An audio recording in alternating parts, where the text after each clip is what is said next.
Angeline Manuel. And I'm Joaquin Banyaga. And I am F. Salvador. And we're from Audit and Assurance. So, pipilin mo. Yes. Kunin ko ba to? Kinuha mo na eh. Okay, Perfect. for the first one. Perfect. Go. Kapag tapos mo na ang reviewer mo more than once, sure pass ka na. Sa akin, hindi.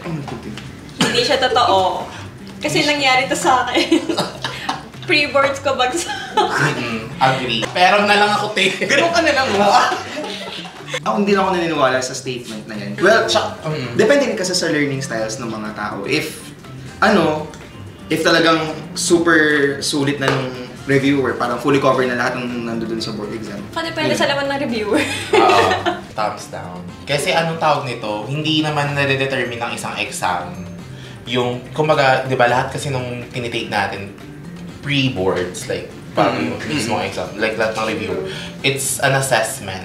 Hindi naman siya yung sole determinant ng pagpasa ng SIPALE. Proper OM. Go. Ito na. Swerte ang kulay pula. Ito na. Swerte ang kulay pula, kaya dapat magsuot ng pulang damit sa araw ng exam. Siguro parang ano lang, in general. Pula. Okay mo na maunang mag-ano. Anong tingin niyo? Go. Ako hard. Kasi ginawa ko talaga sa board exam. Oo, ngayon nga lang suot mo. Hindi ito. Ay, di ba yan? Siyempre yung underwear. Oo. Oh. Pero huwag yung tanong ko ng brand. Kasi parang ano lang yun. So, divisoria mo lang ba yun? Actually, kahit yung mga parents ko, sinasabi din sa akin na parang magsuot ka ng kahit anong pula. Agree. Parang naging tradition or something na belief Pamahiin. na makakatulong daw. Oo. Pero there's nothing wrong in doing it naman. Yes. True. Wala namang mawawala sa iyo, Yeah. di ba? Ako, hindi ako nagsuot, pero ang dami kong naririnig na stories. Like, yung sa sister ko, siya talaga, Siya. bumili daw sila ng mga friends niya sa Divisoria. Ay, ganun. By group ba dapat? Feeling ko ako super believe. Kasi parang like, just like any other belief, hindi naman siya nakaka-hurt eh. Kumbaga parang wala namang mawawala din sa'yo. And, pero you just have, hindi mo naman kailangan i-impose yung belief mo sa iba. Pero ako personally, super naniwala ako dun kasi parang gusto ko i-attract lahat ng good things. Yes. Diba? Manifesting dapat. Manifesting. Yes. So, kumbaga parang dun kasi diba mental aptitude din dapat. Ayun. So, kaya, perfect. Star. Ako heart. Ano kaya? Ba't dalawa? Sorry. Mas okay mag-aral mag-isa kaysa sa group study. Personally, ako, oo. Kasi ako, parang ayoko ng noise na pag nag-aaral. Ay, gano'n. Pag kinakausap ako, mas distracted ako. Like, parang mas conscious ako sa paligid pag may kasama. So, gusto ko mag-isa. Yes, na mag-isa kasi mas nakaka-concentrate ako. Well, depende kasi sa learning style sa mga nag-aaral. Correct. Pero ako, based on my experience, mas gusto ko na alone. Doon lang naman, pero hindi naman all of the time. Pero syempre, need mo pa rin naman ng social life. And hindi lang puro mag-isa lang, ganyan. Ako gusto ko yung presence ng iba. May kasama, kumbaga, I like studying alone, pero with the presence of others. Parang masarap mag-aral kapag alam mong may kasama ka towards the same goal. Ganon. Tsaka nakaka-motivate din yun. Ay, nag-aaral yung mga kasama ko, diba? Pressure. That's the good kind of That's pressure. a good pressure. Yes. Social Like the pressure cooker. Hindi. Go. Hindi ka magluluto. Okay. Ito. Paano maganda? Hindi. Ito na. Feeling ko, ito yung maganda. Ano yun? Kung bagsak ka sa mock boards, bagsak ka na rin sa totoong SIPALE. Hindi totoo. Me too. Kaya nga siya, well, kahit sabi mong mock board siya na parang it's a simulation of the actual board exam, hindi mo pa rin talaga ma-expect na yun lang din talaga yung parang more or less lalabas sa exam. Kasi sobrang broad ng syllabus natin. Kumbaga parang ang dami na natin yung ni-review, di ba? Pero parang may mas outside the box pang iniisip yung mga reviewers ng board exam na parang ganito, na dapat mag-iisip ka ng ganito, hindi ka lang hindi mo na i-confine yung sarili mo dun sa syllabus, ganyan. Yes. Pag hindi ka pumasa dito sa mock board exam, sabi mo, hindi ka na magtitake. Parang hindi naman. Sayang din naman yung effort mo na nag-review ka for the number of months, nag-review ka during your college days, diba?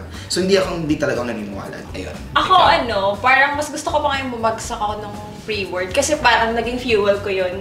So yung pag bumagsak ka ng mock board, which is nangyari sa akin before. Parang talagang tinutukan ko yung mga nabagsak ko. Ang dami ko pa palang pwedeng i-improve. So, thankful ako na like, bumagsak ako ng mock board.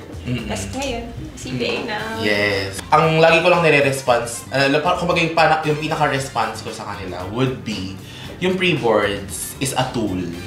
It's an evaluation tool, it's an assessment tool. Pero hindi siya sole determinant ng pagpasa mo ng Sepale.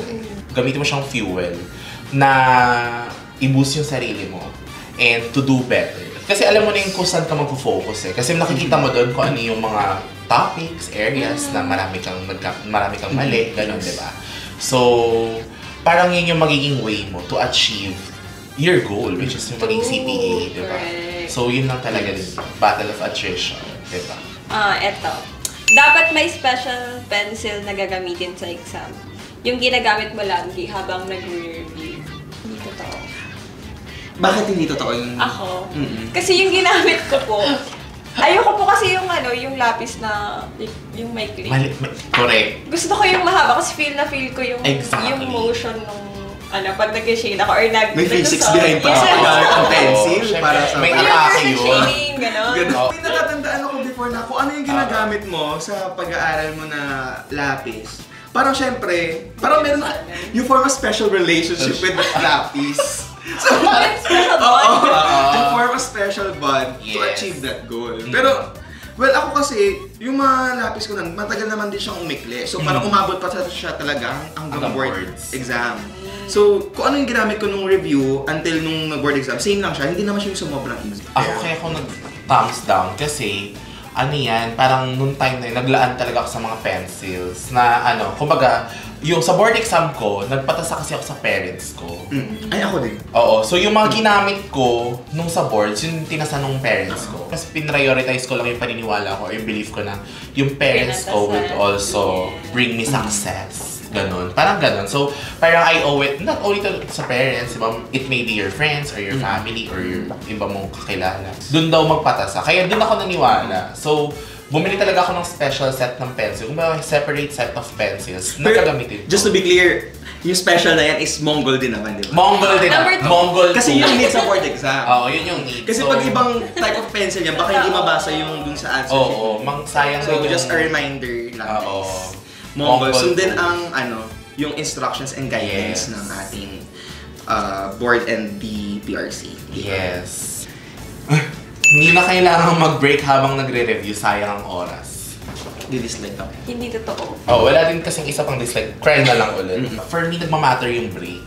Kasi, di ba, part of the routine should include your break. Kasi, di ba, kahit anong aral mo dyan, kapag hindi ka tumayo or hindi ka man lang nagkaroon ng pahinga man lang, kahit saglit, di ba, makaka-affect yun sa how you perceive things. So, syempre, nag-aaral ka, inaaral mo, di ba, nag-compute ka, nag-income tax ka, ganyan. Mamaya pagtingin mo, kung ano yung sinusulat mo. So, iba-iba kasi yun, di ba? So, kaya ako, I believe, yung break, essential siya. Yes. I agree din. Hindi lang yung utak natin, yung ginagamit natin sa board exam. Siyempre, yung mismong katawan, yung physical body natin, siyempre, yung need talaga natin, of course, while taking the board exam. So, kung bibigay yung katawan mo because you did not have enough breaks during your reviews, pinush mo ng sobra, tapos, ayan, hindi kinaya ng katawan mo. So, isa rin yun sa mga part of the factors that may, of course, cause yung, yung pagkakapasa mo sa boards, di ba? Yes. So, breaks are also very important. So, it's also an important part of the review, overall review mo and overall preparation mo sa boards. Both the mind and of course yung physical mo. It's very important siya to keep your sanity. Yes. Kasi parang kung dire-diretso talagang nakakabaliw. Tapos, lalo nang pag isa ka, very important na nag-rest tayo. Rest over aral. Yes. Minsan na sobrahan. Minsan na sobrahan ng rest. Huwag naman sobra-sobra. Huwag naman sobra. Everything should be in moderation. Yes. Mas okay ang last minute cramming kaysa sa maagang pag-aaral. Bakit ka tumatawa? Parang